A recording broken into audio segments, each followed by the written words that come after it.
Hey Greg, welcome to the show. How are you? Hey, excellent, Eitan. Thanks so much for having me.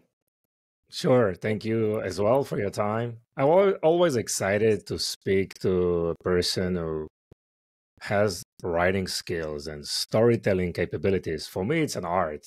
You know, I'd love to learn more how you got into into writing and what brings you to the how why you are passionate about it. I need to know everything, so please tell me more. Sure, thank you. Actually, we dive straight into the personal to get to that. Okay. I was not working digitally in my 20s. I worked in agriculture, traveled around a lot, and met my Wow. future wife in Guatemala. And she said, "We want to try this relationship. Come live with me." She's from China. And I went to China, and all I knew what to do in Beijing. There's nowhere to farm for me, so I used English as a skill, right? Pretty Uh-huh. basic. Started editing, proofreading, and realized the writers seem to make more money, have more freedom, sounds more fun anyway. And, step by step, I will say I like to think I'm a good writer, but in the early days, I fooled myself, thinking my clients just love my writing. I didn't know what SEO was. I didn't know what content mills were. Yeah. Turns out I wasn't the one selling the cars. They were just using me to attract people to the website, right? Yeah. Oh, interesting. So, what was the Guatemala story? Just you went there for some trip, or we worked there? Yeah, yeah. A lot of Israelis too, after the military, right? Do a Yes. lot of world traveling. Hmm. I'm thinking that was a while ago now, a decade, but yeah, I was doing like a reforestation project, some community building projects, but mostly, yeah, I was just enjoying my late 20s, just not being super productive, but ended up, it's all part of the journey. Yeah. So today, when you have that perspective, obviously co-founded Jolly SEO agency. I mean, you're spending a lot of time working with brands and businesses around link building, SEO. What's your view on writing, and please share with us some of your storytelling tips. I mean, what do you see that is working these days? Yeah, I mean, authenticity, right? I'm not going to Mm. shy away from telling you what I did in my 20s because it's who I am. And the style, we have a stigma. What in the space I work in, I like to joke, no offense to lawyers. You're not a lawyer podcast, so No. I can get away with this, but SEOs, we got a stigma to us, kind of like lawyers, right? But if you represent yourself authentically, and writing, and as you say, storytelling, it's a great medium for that. We just lean on our clients' expertise. So in my case, I'm not going to sit here and fabricate. I have knowledge that an MBA student would have. I don't. I was telling Hmm. you before we started recording, it's all like school of hard knocks, unfortunately, for me, the hard way, a lot of pain, including today, the learning lessons. So Hmm. just communicating that stuff. The good news is life gives you an endless supply of stories if you're willing to share, if you're willing to Yeah, put yourself out there. and maybe pay notice and pay some attention to what's happening in your life. There's a lot of things that you can write about. So you think Yeah, anyone can write, or this is something more people are more passionate about writing? Other people are more passionate maybe about podcasting or videos, or I think I I think so. I think anyone can apply themselves, but as much as I'm grateful to be on your podcast today, and as much as I try, I I'm not someone who feels confident in having a YouTube channel. Mhm. It just doesn't currently fit with me. However, anytime I get the chance to write a guest article on a publication, I'm happy to do that. Got it. So Yeah. And it's important. You need to be passionate about something, right? I mean, that's a must. So we started in Guatemala. You shared with us about China. yes, What's next? Take us through your journey. Guatemala, China. Um, we we all physically went to Mexico, but I'm here in the United States. Mhm. Of course, like a lot of young people, I'm outside San Francisco, so I thought, oh, the tech scene, I flirted a bit with trying to work at the VC startups as a freelancer, not internally, occasionally put in a job app. But at least for me, having a young family, I thought having a business was more stable in the end than having a job, more secure. All the business owners here listening would know it's got a whole set of challenges and anxiety Sure. and stresses, right? But that's interestingly, we're talking about location. It has let me be location independent. We're going back to China in a couple weeks. Probably by the time this airs, that's where I'll be. So Okay. it's trade-offs. Yeah. So how did you start Jolly? I mean, what's triggered you to Yeah, launch? we were a content agency. We did the articles, web page copy as well. At the beginning, like they say, throwing spaghetti and seeing what sticks. Okay. But we were missing this critical. We didn't know it at the time. We thought our main issue was we're new, and of course, that's a real factor. People have trust issues when you're new, but we didn't have product market fit. It turns out just writing a good piece of content isn't enough. You have to have the other components we didn't know. We didn't know SEO, so we didn't know, are we writing something that our client actually needs to generate demand for their products? And then the other side of it is, as good of a piece you write, even if it's got the demand waiting for it, if you don't promote it, there's a good chance no one's going to see it. So we didn't know you have to promote. So what we were doing was taking an order, fulfilling the order, but the person ordering wasn't even sure that they were going to use that thing. And we were not capable. I mean, it was like a real don't know what you don't know kind of thing. Mhm. We had no idea why someone would say, the writing looks good, and then never order from us again, because they didn't get any sales from it. They didn't know as well. So it was a real learning curve across the board. And that was a huge one for us, was like, well, you have to create something that is actually useful to people Mhm. to have a real So how business. this clarity, eventually came? I mean, you just got Yeah. some feedback from customer. You learned the material, the space more. Unfortunately for that model, it didn't come and then we fixed it. It came a couple years later when we actually had a fit with something else for a couple years, and I was like, Mhm. the reason we're succeeding is because we're actually doing something of value, and the reason we failed before is because it was not valuable enough. Let's say Yeah. it had some value.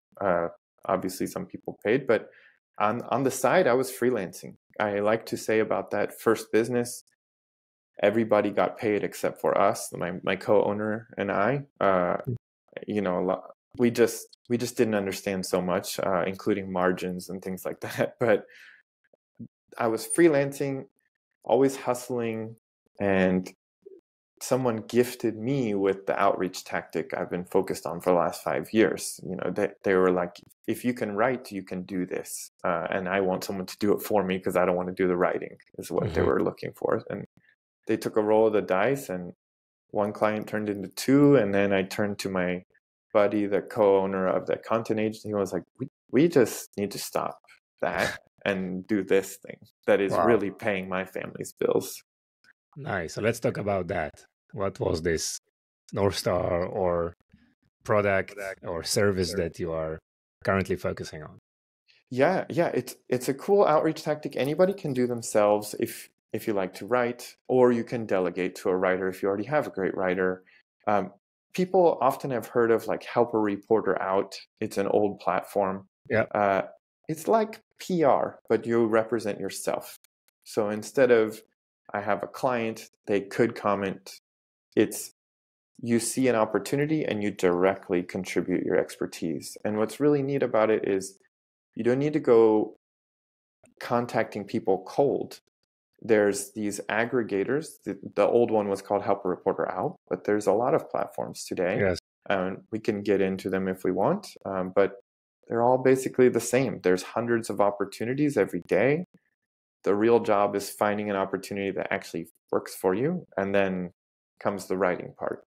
Yeah. So helping a reporter out was a great solution, but I think it's very difficult to compete today, right? And there are a lot of new ones that have actually been launched lately. So your approach is working with this platform, or you also reach out directly to the publications, and maybe it's a mix of outreach strategies? That's right. Yeah. Today we do a mix, and some of these have shorter learning curves than others. So I actually still advise that help a reporter out style, but there's a few platforms I would suggest that are like better for beginners. Okay. And if we want, we can get into advice for Sure. those. Let's do that. We Yeah. can do that. It also depends what your goal is, PR or SEO. So let's say you are at a brand that you really want to position yourself as an authority. You want to get some brand awareness. Forget the SEO component for a second. Depends on your budget. Let's say you have a little budget. I would go with the new Help a Reporter. It's called Connectively. You can try it for free. If you find that it's interesting to you, you can pay. But there's also the founder of Help a Reporter. He's not part of that original brand. He sold a decade plus ago. Okay. Has something called Source of Sources. It's just like the old format. It's an email newsletter. And both of these work similar. And you can do this for free. And there's a few criteria I would use to help you pretty quickly identify what you want. And we can even get into tactically how to use those, but those are two I would look into: Connectively and currently called Source of Sources. These are the two that are free, more PR focused. Okay, so what's happening connectively? Let's discuss about this platform, for example. Yeah, Connectively has a great UI to it. I would say, so the benefits to you, it's not going to flood your email inbox with opportunities. You can sort a few hundred a day by when they were published. You can filter them by the industry or niche you're interested in.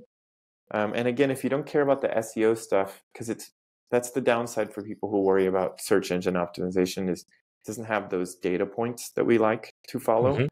But you'll see some big name publications for sure.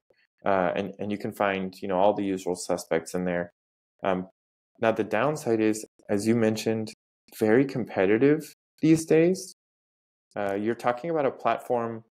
The Help a Reporter had 800,000 subscribers. I don't quite know how many are in Connectively today.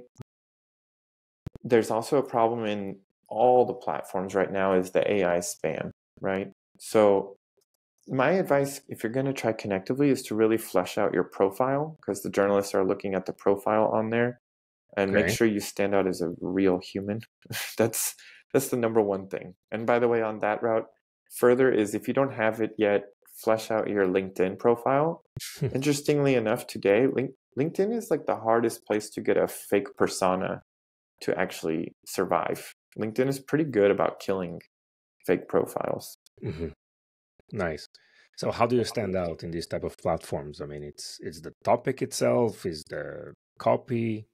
What are some tips there? You said topic itself. So on that note, it's relevancy to the topic. So your subject line needs to cite your relevancy as an authority. It's a mix of authority and relevancy. So we're talking about e-commerce. Let's say the person is from HubSpot writing an article about like cart abandonment rates or something, right? You want to say like, I've e-com store owner with a like 3% improvement in cart abandonment as your subject line, right? Like you need to somehow in like 8 words cram in your relevancy to that article and tout your authority. And that to me is one of the most critical things. Is it's just like doing email outreach, right? Or it's those first words that are going to determine if you even get an open or not. And so in this space, the journalist or marketer who's receiving your pitch, they just want some indication. Okay, this email is going to be so easy for me to highlight, copy, and paste into my article that I'm trying to craft right now. I'm not going to need a lot of back and forth, maybe zero back and forth. And it's going to be worth reading. It's not going to be some garbage that was generated. Sure.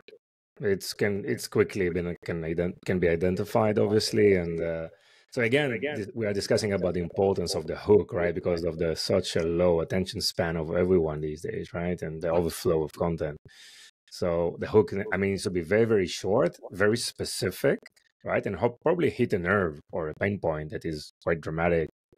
So people are becoming more connected and they're looking maybe get their interest to read more, right? Yeah.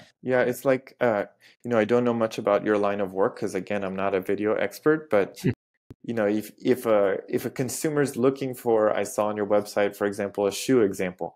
If they're looking for shoes and the thumbnail is of like a toothbrush, like that video is not getting played, right? Sure. So that's how it is. Yeah.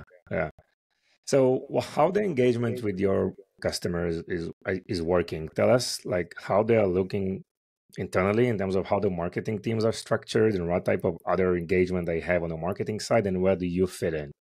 Yeah. So honestly, sometimes we're a little butting heads if they have a PR team in place, and very rightly so. So the PR team, this is as an outsider, an external person's job, is to protect the brand, to make sure that the brand is moving forward positively. It's not I don't like the adage of like all PR is good PR, right? Like it's just not the case. Some bad things can be done to the brand. And again, we SEOs have a stigma. So they're rightly guarding the founder or the CEO or the brand as a whole, the reputation. So a lot of times it's working together to understand, and not just that, there's a little fear, this is my interpretation, of toe stepping. Like we're going to get in their space and we're going to take some of their importance. So it's really clearly defining, this is our outreach lane. We use these platforms. You have your relationships, but we don't. We do the outreach as you. So it's not our relationships. We're creating relationships for you. We're like an extension of your team. And with the onboarding process, we're trying to assimilate your culture and that specific person, their values, so that we don't cross any of those lines and hurt the brand. And we also have some explicit no-go. There's some people, including us, over the years, we've made mistakes where people are like a get a win at all costs mentality and say some things that are not appropriate. So we don't talk politics, we don't talk family. We just make sure that even if it's more cumbersome for us, the brand is respected and protected at all times. So that's the PR angle. Now the SEOs have a different take on what we're doing altogether. And for the SEO minded audience, there's a limitation to this outreach. And that is, so we're talking about backlinks. Now, these are some of the highest quality backlinks you can earn. And I say earn because we don't pay. We don't work with grifters. That said, the limitation is you get branded anchor text. So it's good for the brand, but it goes to your homepage. It doesn't go to a product page. You're not getting a feature in an article promoting your newest launch. Sure. These are not the things. Right? Yeah. So that's a big limitation. Sometimes the SEO team is like, this is not valuable enough. For me, I'm just going to go buy a backlink that can go to my product page. Or the PR team will say, I'm just going to go pay for a product feature over here. And that's very real and understandable. So these are like conversion probably activities, right? That are like immediate, right? Like redirecting to a product page. Yes. And you talk about something which is more like a brand building, awareness, thought leadership, this type of content. So how do you know and how the process of feedback back to the brands? What are the interesting topics that they need to write, or what are the topics that are relevant for this type of outreach? How this process works? I mean, how you do the research of what's working and what's not. Yeah, well, I think what you said is totally true. And that's a big pain point of ours, tracing the value, right? The ROI, because there are more, especially we didn't talk about, but PPC, right? There's a real conversion focus short term. And we understand we're a business. We do lead generation and we do demand brand work. You got, in my opinion, and it's very self-serving, but you got to do both. But how do we know what to talk about? Well, what's really cool about this style of outreach, no matter your expertise, you can talk about those topics still. You can talk about product launches. You can talk about, I don't think you'd want to talk about paid link building, but you can talk about PPC. It's less taboo. There's hundreds of opportunities a day just in this little avenue, or these basically 5 platforms that we use. There's really enough without going into your personal life or finance or anything like that. There's really enough, no matter what your expertise is, to find a way to connect with these topics. Enough for one human. I mean, how many are you going to write a day? Sure. And what are your thoughts on this paid link building? I mean, there is a place for them, or it just doesn't worth it, or... And obviously, the idea is, I mean, you can reach out to so many, third-party publications, but there are so much difference between the big ones, the medium size, and the smaller ones.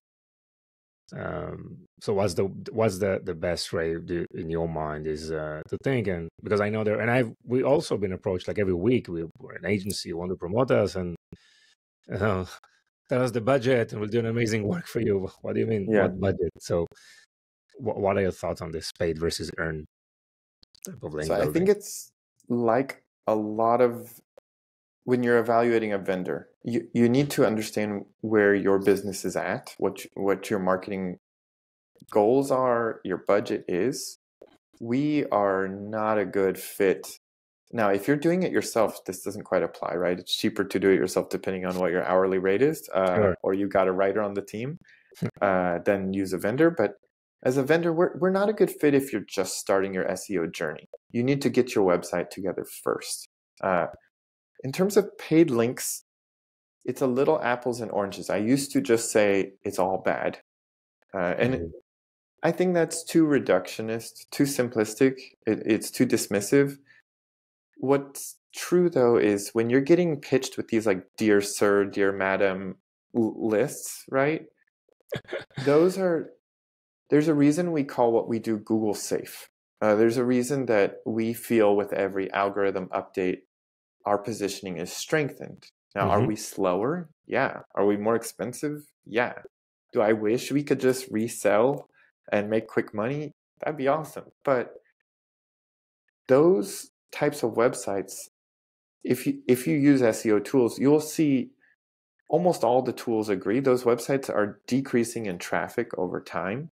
It's not difficult for anyone with some expertise to pick up on the tells, right? They're what we call in the industry link farms.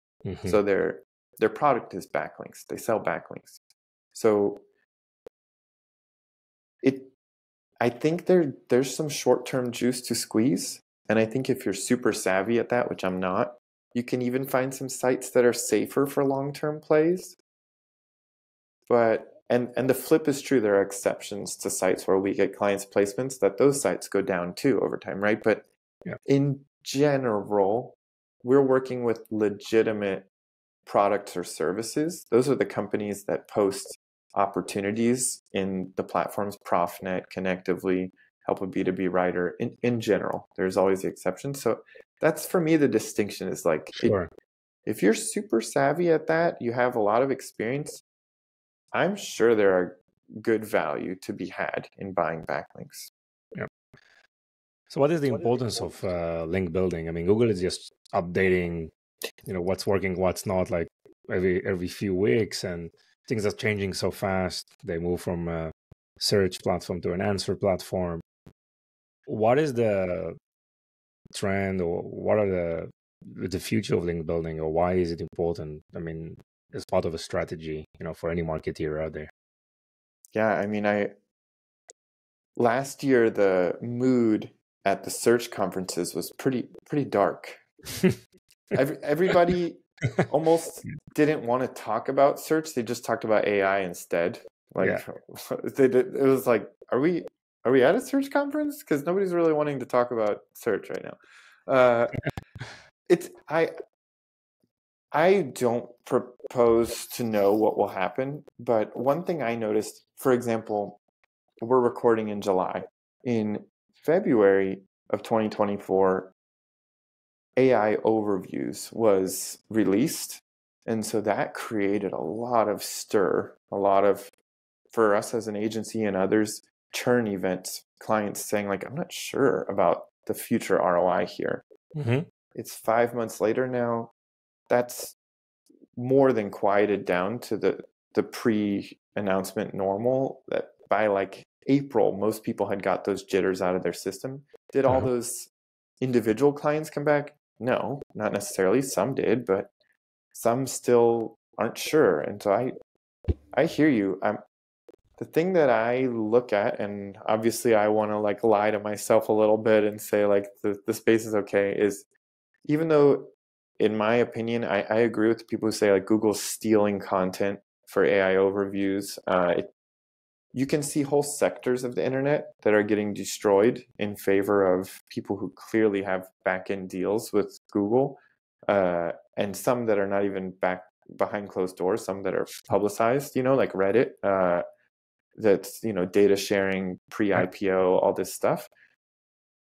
In the actual search results itself, AI Overview still has to cite its source. There's still the same old blue links. There's changes like as a user, they used to have what's called continuous scroll. When you're scrolling down, it just kept going. That started 2 years ago, but they're killing that now and going back to pages. So all these changes are like, they're scary, but they also provide opportunity. The real estate is still valuable. I think, we'd have to get into the stats on like younger people using TikTok and things like this, and all these things are true. So again, I don't know that link building is specifically like an industry that's growing, but I also don't see it as diminishing in importance anytime soon. Especially depending on the quality you do. I fully agree. And if you do the reach out, it's like you do the reach out to all the right places. It's kind of a combination of link building is kind of a PR, like major PR activities, because you reach out on behalf of a brand, you talk to all the major publications, you get awareness from leading editors, right, and writers, and it's purely marketing, right? It's just exposing your brand, build a brand. It's all great things. On the other side, you have like SEO, right? You always fight for those keywords, and you search for intent, and you hope you're going to rank in some realistic location, and for people to click on this link and to convert on your website. I mean, like this funnel is so difficult, right? And it's a game of probably the big players, right? It's very difficult to compete, like for smaller or medium-sized brands to compete, with larger brands on SEO. It's tough, right? In the long term. And here you can reach out, you can work with those platforms, you can reach out directly to the publications, and I see great value because it's like pure marketing, and it's which is like regardless of algorithms, right?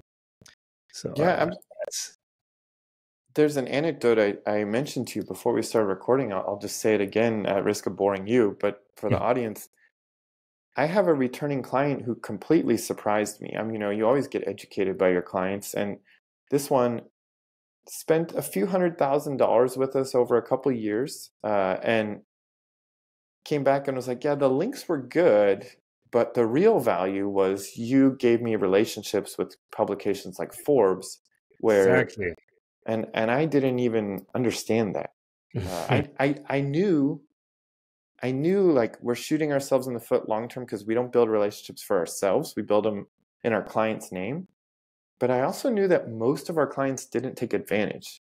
They don't actually pursue those. And I think the same is true for most people who do outreach. They're looking for the quick win instead of build a relationship. It crosses over into business, sales, and marketing, right? All these things. But the long-term value, Yeah, I think SEO is actually a safe play, but even forget all that. I agree. Like the real value is the human connection isn't going away. Exactly. And that's a great story for anyone who asks you about the ROI of this activity, right? How can you calculate that? It's Yeah, difficult, right? absolutely. Exactly. Yeah. So, wow, really, really interesting. So, what are your thoughts in general about the use of AI and AI overview and churn around that? So, yeah. Yeah, the use of AI as a tool, and we're talking about mostly like LLMs, right? I I've evolved over the past year and a half or two. A year and a half or two, I was too ignorant and too fearful, but I also don't think was completely wrong in this because we made internal policies like many places and said anybody caught using it will be terminated because I don't think anybody else knew how to use it properly and the tools were too new. Yeah. And it just, you can see it in our space. There's a lot of AI spam and it's not, anybody who's on LinkedIn can see it too, right? Like Yeah. there's cool applications that allows people who clearly we're speaking in English, right? You're in Israel, your English is great, but there's a whole like billion plus people in South Asia that would like to connect with the West, but their English writing is not good enough. But they're not really achieving their goal. They're generating these AI comments on LinkedIn to get engagement, and like it's not nobody wants those comments. They're not doing they're just adding clutter, and so I'm very sympathetic, but my thinking is it took us 10 months from August of last year till about June of this year to get a process internally where we're creating outreach using these LLMs and hybridizing it with human oversight, which is always the best practice when you use tools to have human I mean, oversight. you can use the LLMs to give you like create some ideas, right? But you need to wrap them up, obviously, Yeah. right? What was really cool is the founder of OpenAI and CEO like Sam Altman, he had this interview recently, a few months ago, and he Hmm. said, if anybody had asked me 5, 10 years ago what the order of jobs being replaced by AI would be, he never would have guessed it would be the creatives. And like that surprised him completely. Yeah. And I have to say, as a writer, I have a pretty big ego too as a person. I didn't think it could be good enough, but it turns out we aren't that creative. It turns out it can create ideas just Yeah. as well as I can. Sometimes uh, I, for example, I say, can you generate 10 social media post ideas? I throw out 7, but 3 of them I'm like, man, I'm sure glad I took 15 seconds to ask Hmm. ChatGPT instead of scratch my brain for the next 8 days or not post kind of thing. Yeah. Nice. So, Greg, what are some of the tips you can provide to brands who want to jump into link building? Yeah, absolutely. I mean, here's the thing. If you love writing, then you can follow this advice yourself. Or if you don't, most of your listeners already have a writer, whether freelance or in-house. And Hmm. so you can give these tips to them. And if they're a good content writer, and by that I mean like they write articles for you, they can do this style of outreach because it's fact-based, research-based. It needs to be honest and true. So the tips are check out the free platforms. Connectively starts free. Help a B2B writer, it's called. There's mostly marketers on there, but some good Yeah. sites like HubSpot kind of stuff roll through there. If you have budget, consider the next step. Featured is for SEO value, it's paid. Be very careful. There's some trash sites on there, but there's some great opportunities too. And then the next step is something called ProfNet. It's the highest quality sites, much less competition because the subscription's high. Yeah. Those are the main platforms. And here's what I would do. We have been doing this for a long time, so we have Airtable, we have all the opportunities come in and filter them and sort them. But look at the deadline. Just that's the first step. Just assess if you have time to devote to this Hmm. before the deadline. Because if you don't, what are you doing?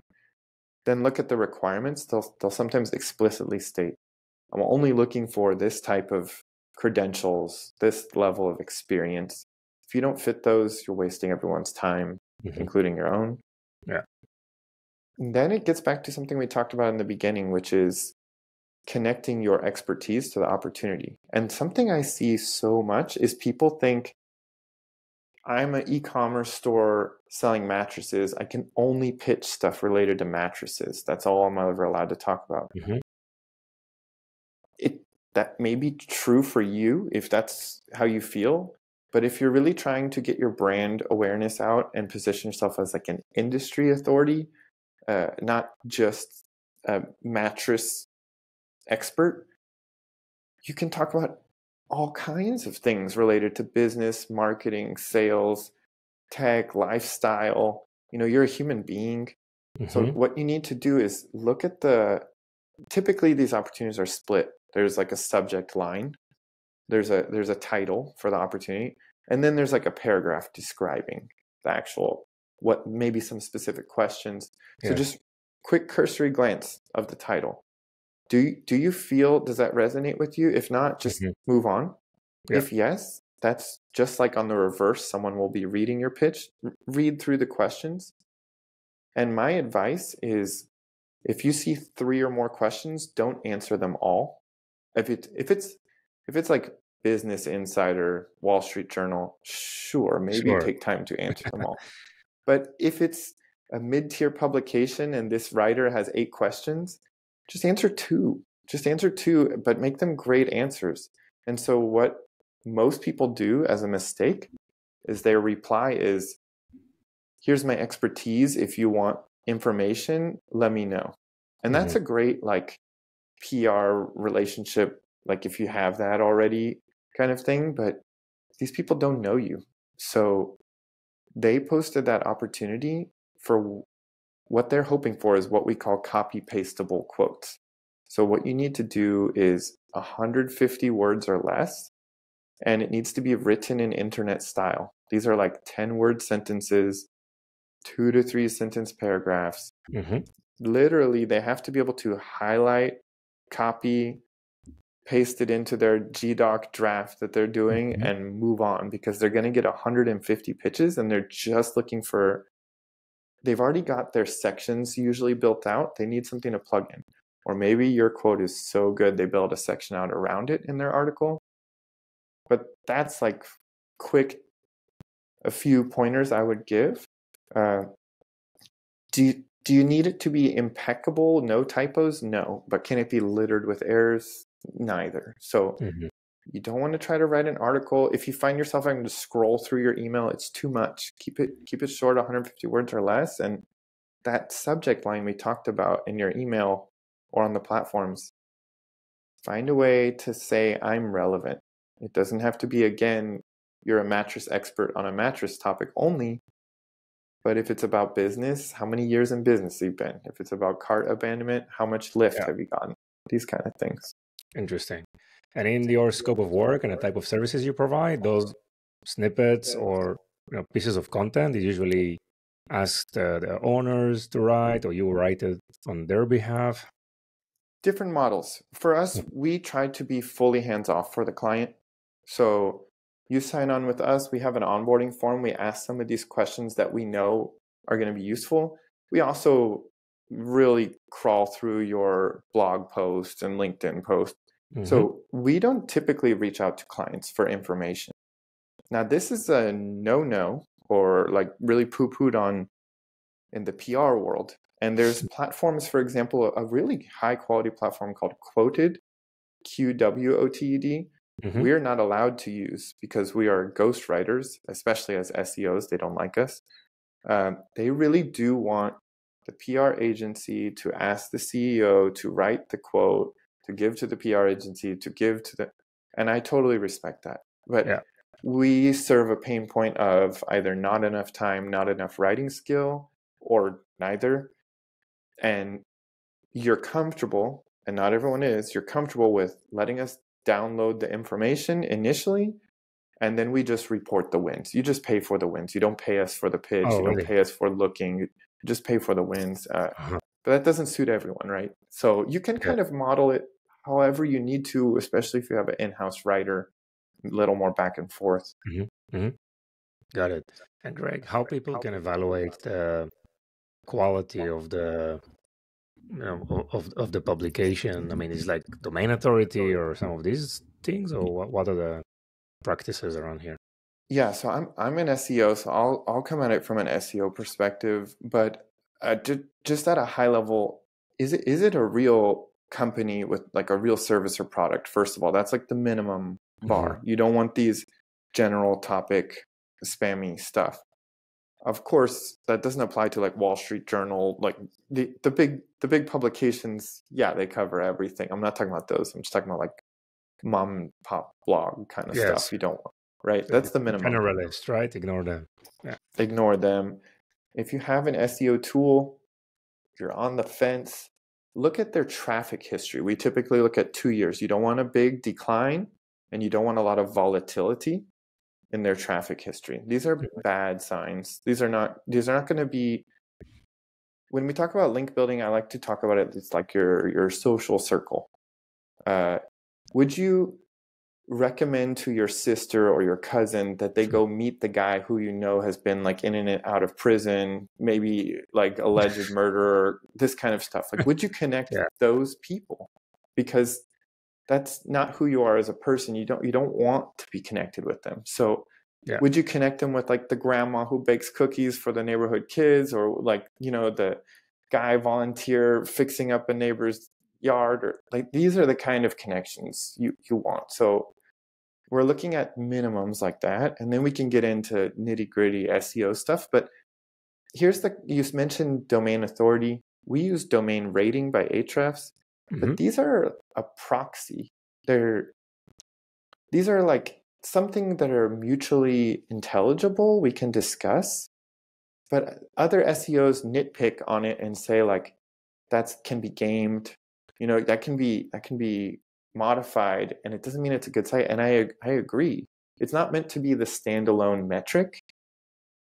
If you can't just look at that, but it's a helpful thing to know where we are on the spectrum on a 100-point scale. So there's a lot more we could look at, right? But some people are divergent here. Here's another one, relevancy. So we talked about it in terms of pitching. Some people believe the domain needs to be relevant to your business. Some people believe the article needs to be relevant to your business. Some people don't care about either. This is something I can't really say for you. I can just say as a vendor, depending on your niche, we can't even work with you if you want like hyper. We have people who are like, I have a fishing website and want only fishing articles on fishing websites to link. And we're like, that's probably one opportunity every 3 months, and that's not going to work for us. You can go do that, but not us. But we respect what our clients need, and it's just, you got to find that line for yourself, just like everything in life. Like, you know, there's probably is more value the more relevant you get, but are you spending so much time trying to find that and not producing anything to get that? You got to make that call. Yeah. And what will be like a healthy engagement practice in terms of number of opportunities that you get in a month, let's say? Yeah. For us, doing this as a service, and you know, we have business needs. We look for 5 links, 5 wins per month for a client. So we're pretty low volume compared to like the paid link builders who are doing pretty high volume stuff, but we're higher priced. And 5 links, to do that, you typically, let's say you're newer to this, you're going to need to send about 15 pitches per win to get that. And I'm talking about, again, higher quality wins. You can get lower quality wins probably easier. Really good people at this can do like 1 win for every 7 pitches. If you're just absolutely excellent, maybe even better. But I like to say 1 in 15. You know, our model, we don't charge for effort. We just charge for the wins. It's all built in. But so you need to have a healthy like 75 pieces of original content just to hit that number. Yeah, makes sense. Don't let me forget, if we're talking to people who are thinking about doing this themselves, to encourage you, 75 pitches. On top of that, 90% of them will never reply to you. And even the ones who reply and say, I'm going to include your quote, 90% of those will never share the link with you. The only ones that Wow. ever share the link with you are saying, can you please promote this on your Twitter or LinkedIn, right? Yes. These are, whether they're freelancers or in-house, these people's jobs is to pump out content. They're not thinking about my network and future clients and all that. They got to write the next article. So we, as a vendor, I told you performance-based billing, we actually have a link hunting team that has to scour the internet to look for. It's So a scrape for that piece of content that is indeed over there, right? it's a crazy, but every week without fail, I just had a nice exchange with a lady on LinkedIn. Of course, we're prospecting for clients. We saw her in an article. She doesn't need us as a vendor, but I was just encouraging her. You probably have a lot more wins out there. She's been doing it herself. It's the same story always. People are like, Greg, I tried this tactic because I sell a course. And some people are like, I'm not getting anything. And I'm like, look at the section in the course where I teach you how to look for the wins. And I say all Yeah. the things I just said, because 75 pitches, there's an average turnaround time between a successful pitch, not your first pitch, right? But like, if you need to send 15 pitches for one win, could be the 15th pitch. So there's like a 30-day turnaround time on average, 32 is what our data says. And then on top of that, they're never going to tell you it's live. So you need to go look for it. And so most people just quit at this after like 4 pitches, no response. And I totally get that, right? But it does So work. good. Otherwise, I wouldn't be able to be here today. Yeah, I know, and it probably it's important for you just to qualify the opportunities that whom you're working with, right? Just to have this longer term or more, that patience or that mentality that you need to invest to create a win, right? Oh gosh, I shoot myself in the foot on sales call trying to really communicate that, because most people who are looking at it from SEO are looking at paid links. Swipe your credit card, 3 days later you get your live win. But for us, I'm like, look at the graph. It's going to take us these months. Like, give us time. Is what it is. Amazing. Super interesting, Greg. Really super interesting. How can people find you? Oh, thanks, Eitan. I appreciate you letting me share a little bit. If people want to hear more, you can just find jollyseo.com. On LinkedIn, I'm Greg Heilers, Heilers. Happy to share what I can. Don't need to work with us as a client, right? It's an interesting space. And I'm just grateful to be here on the podcast and enjoying listening to the episode. So thank you. Amazing. Anything else you want to add, Greg? No, I learned from you as a host, so I appreciate it. Great. Well, I think we covered a lot, so really appreciate the knowledge and the values here and the practical tips. So thank you so much. No, thank you. Bye-bye.